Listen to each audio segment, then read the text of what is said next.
You are done. Fired. Do not show your face at the laundry again. Are you listening to me? What a reputation to leave behind. Last chance to look at me, actor.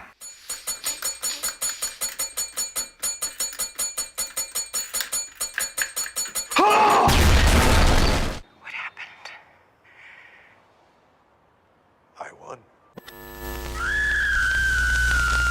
Hello, my movie peeps. Thank you so much for clicking on an episode of Side Flick. My name is Chris. We got some fantastic news to talk about, so let's just dive into them. Some of the things we're going to be discussing here today is we have an update on Saw 10, aka Saw X, at least that's what the fans are calling it. We have a trailer for the Guardians of the Galaxy Holiday Special. I'll be giving you my thoughts on that, but the news we all want to discuss here today, James Gunn becoming the head of DC Studios and what that means for the future. That along with not much more, guys. Those are our three main topics for this video, but it's juicy stuff that I think you guys want to talk about, and I definitely want to talk about. So leave me your thoughts down below on each piece of the movie news, specifically the DC stuff, because wow, this is wild. Alright, but kicking things off here with the Saw news, if you guys don't know, I'm a major Saw fan. I've said this time and time again, but the Saw franchise I hold a special place in my heart, not only because I love those sick, twisted movies, but I just have the fondest memories of when the Saw franchise was coming out yearly. That's right, yearly. Me and my father would take a trip to the theater to be there for every single Saw movie and watch it go down the drain, honestly. Still, I've remained a Saw fan through and through, and I'm always semi-excited for the latest project, and you would think for this new one, especially with the news we just got here, I would be over the moon, but I just can't get there just yet. For this latest Saw movie that is confirmed to be coming out October 27th of 2023, so that's next year, we now have here the confirmation that Tobin Bell, John Kramer, Jigsaw himself, will be coming back for this 10th installment. And I have no idea how they're gonna explain this one, y'all. The article didn't give much detail to what the plot of Saw 10 will be about, or even how they'll explain Tobin Bell coming back into this movie. But if you're someone who hasn't been checking out the Saw movies, let me just tell ya, his character was killed in the third Saw movie, and every time we saw him after that was always in flashbacks and unknown backstories of him having 100 different apprentices. There was always somebody Jigsaw was working with in the background that we never knew about until the next sequel. I know from like the rumors going around about Saw 10 is that this movie was going to take place between Saw 2 and Saw 3, where it would have his character still alive before he gets killed off in the third movie, but I think that's just such a strange place to just place a Saw movie. It's another random unknown backstory, and it would be like the 7th time they reveal Jigsaw working with somebody that we never knew about, if that's the route they decide to go with. So as a Saw fan, there is like a frustration factor, because I'm not only in this franchise for those sick, gory kills and awesome traps, I genuinely like the story here. The Saw franchise is one of the most convoluted, crazy stories, but if you follow it along, it's pretty interesting. This 10th film, I think, is going to make things even more crazy, but I'm not going to deny Tobin Bell, man. There is something about his presence, his energy, what he brings to the Saw franchise. I cannot be a little excited for him coming back, especially just the voice. As someone who was sort of disappointed with Spiral from the Book of Saw, but still enjoyed the movie for what it was, one of the things you can't deny, the voice they threw out there with their version of whatever wannabe Jigsaw they had was terrible compared to John Kramer. Hello, Detective Boswick. I want to play a game. I want to play a game. Am I probably going to be excited for it once the trailer comes out? Heck yeah. But am I on the edge of being like, look, as a fan, I don't know if I can just defend this franchise anymore. Us Saw fans just gotta stick together. That's pretty much where it's at. Let me know what you guys think about Saw 10 officially bringing back Tobin Bell, and your thoughts and theories to how they're gonna explain it. Moving on to a trailer that was leaked online a couple of hours early. Marvel, you need to get a rundown on your security, because what is going on? The same thing happened to the Ant-Man 3 trailer, but it was our first look to the Guardians of the Galaxy Holiday Special that we'll be getting in November of this year. It is directed and written by James Gunn, and now having looked at this trailer, I think it looks like a lot of fun. Essentially, we have the Guardians kind of bummed out for Star-Lord because he's depressed about the whole Gamora situation, and they want to cheer him up by giving him a good Christmas, giving him a nice present, which includes going to Earth to kidnap Kevin Bacon. Yeah, that's the sort of wacky and fun plot I would love for a little 50-minute, 1-hour special on Disney+.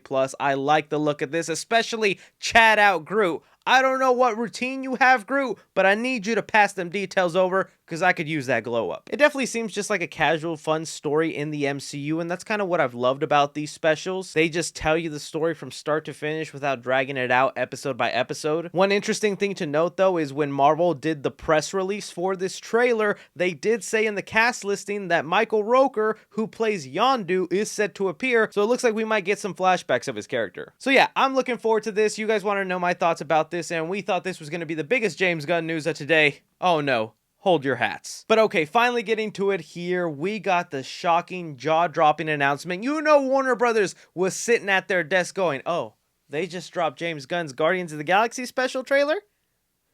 Send the hounds. And they dropped the bombshell that we know Warner Brothers has been looking left and right. David Zaslav has been interviewing people all over the place who is going to be the new Kevin Feige of their DCEU, and now we know it is going to be James Gunn and Peter Safran. Revealed here by The Hollywood Reporter, they have it as DC shocker, James Gunn, Peter Safran to lead film, TV, and animation division. Essentially confirming here that these two are the Kevin Feige for the DC universe. Now, who is Peter Safran? Some of you guys might not be too familiar with him. He's still someone that very much deserves a spot here. He's someone that has helped make the Conjuring universe where it is today. Some could argue the Conjuring universe is the second most successful universe outside of the MCU. And well, the way they're going to be dividing up the jobs here is explained in the article. Gunn will focus on the creative side, while Safran will focus on the business and production side of things. Both are expected to continue to direct and produce projects respectively. They will report directly to Zaslav and work closely with Warner film bosses DeLuca and Pamela. Sources say the deal runs for 4 years and Gunn will be exclusive to DC.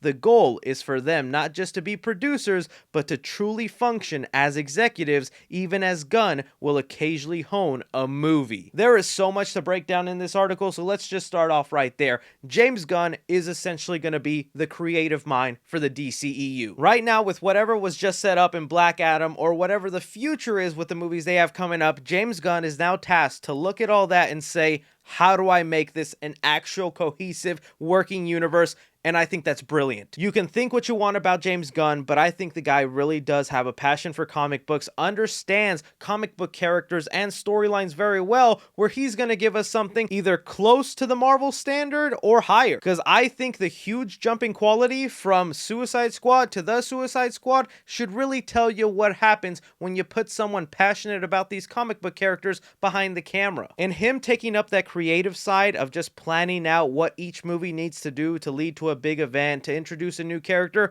I think James Gunn has that handled. It's even wild to think that all of this happened because in 2018, somebody tried to cancel James Gunn for a couple of tweets, got him fired from Marvel, which then led Warner Brothers to call him up and go, oh, yo, I heard you just got fired. Pick any DC character you want and you can have that movie. He chose the Suicide Squad and, well, the rest is history. If someone didn't try to cancel James Gunn, he would not have become the DC head he is today.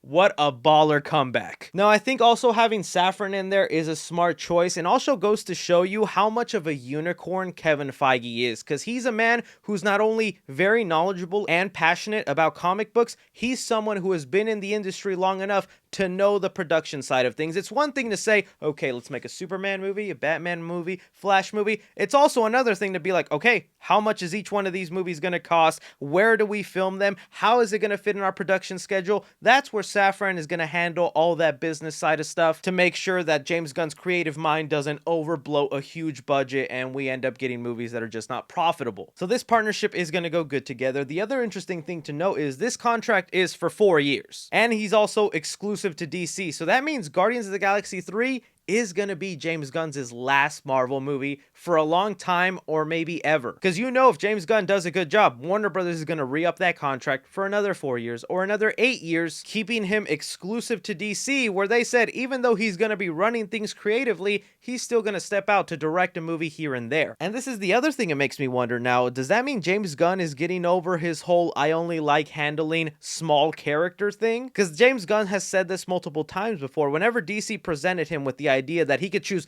any DC character he wanted to make a movie. He chose the Suicide Squad. He had the option to make a Superman movie if he wanted to, but he didn't want to do that because he'd rather do somebody that not a lot of people know about. Now being the head of the DC universe, I don't know if you can really do that, James Gunn. Because here in a combined statement with Gunn and Safran, he said this: "We are honored to be the stewards of the DC characters we've loved since we were children. We look forward to collaborating with the most talented writers, directors, actors in the world to create an integrated, multi-layered universe that still allows for the individual expression of the artist involved. Our commitment to Superman, Batman, Wonder Woman, Aquaman, Harley Quinn, and the rest of the DC stable of characters is only equaled by our commitment to the wonder of human possibilities these characters represent. We're excited to invigorate the theatrical experience around the world, as well as tell some of the biggest and most beautiful and grandest stories ever told." So right there from their statement, they mentioned the biggest characters: Superman, Batman, Wonder Woman, Harley Quinn, Aquaman. The days of James Gunn just picking these lower class characters, I think, are done, and the next mystery DC movie that James Gunn is going to direct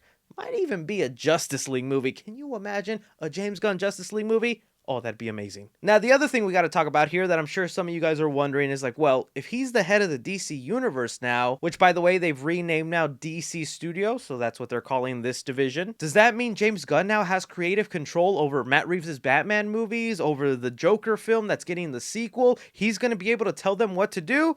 Not exactly. In the article, they specify here, unlike Marvel Studios, DC has multiple films set in separate creative universes, and according to sources, Joker filmmaker Todd Phillips' work on the upcoming sequel, which goes into production later this year, will not fall under Gunn and Safran's purview, and instead will be overseen by DeLuca and Abdi. Matt Reeves, who worked under Hamada, has a budding universe based on the Batman movie. It is unclear under whose purview Reeves' future projects would fall, but everything else moving forward will be under Gunn and Safran. Essentially saying the Joker movie and Matt Reeves' Batman universe, they are handled separately and Gunn and Safran have no say over them. They already have creative people working on those movies. They're doing their own things, creating their own separate universes. They can handle that. James Gunn and Safran will be mainly focused on this connected universe that they have, where it involves Shazam, Aquaman, Black Adam, future Superman movies, if Ben Affleck Batman ever does get to come back. That's where their focus lies, so anybody worried about those other movies, don't worry about that. I think this is a major shakeup here, but it's a step in the right direction, man. James Gunn, I think, is going to do a great job. Hopefully, he doesn't prove us wrong,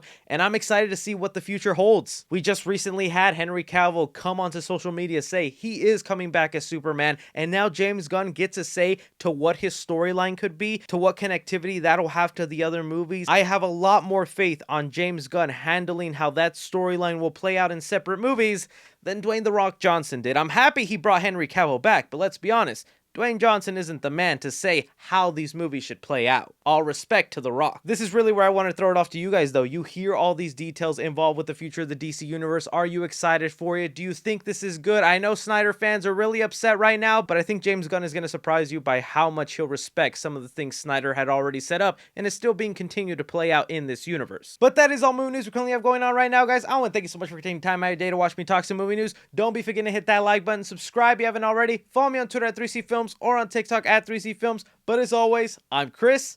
Take care.